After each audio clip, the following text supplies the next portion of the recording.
Bonjour Cédric. Bonjour Christian, comment vas-tu? Ça va très bien, merci. Donc, ton deuxième roman, Les Rouages Invisibles, un roman donc, de science-fiction, Oui, dont l'ordre politique et géopolitique est bousculé suite à une guerre nucléaire, exactement. et surtout la nature, la Terre, qui reprend ses droits. Plutôt un continent qui est préservé de ces guerres nucléaires.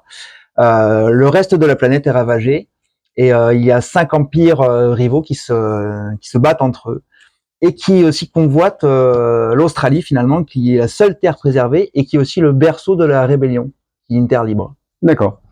Donc, bon, on a quoi, 5 pouvoirs, 5 continents ou 5 dirigeants?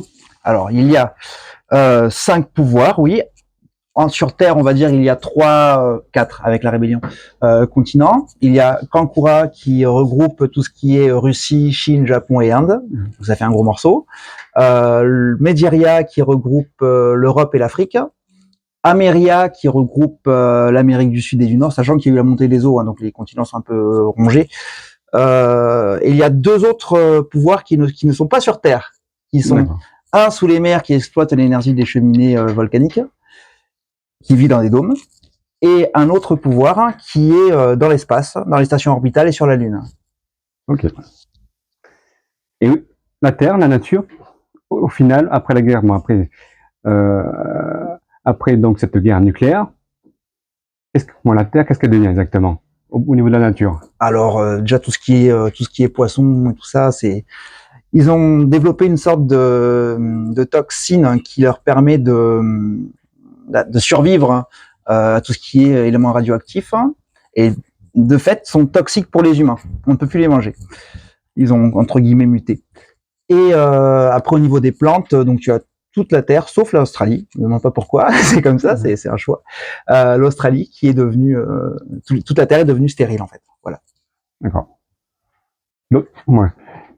D'autres choses qui pourraient nous donner des indices sur cette rivalité Alors, je peux vous parler des personnages. Donc, on a 3 personnages dans l'histoire, 3 intrigues.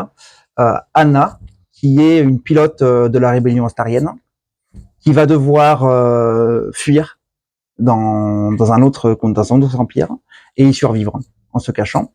Il y a Steve, qui est un soldat de l'armée astarienne et qui lui est loyal à Astaria, mais va tomber sur des éléments qui le font douter petit à petit de sa patrie.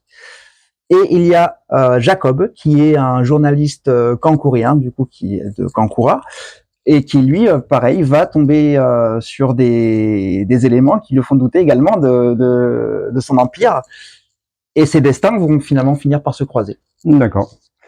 Donc, Les Rouages Invisibles de Cédric Dufort, chers lectrices, lecteurs, auteurs, autrices, chers amis,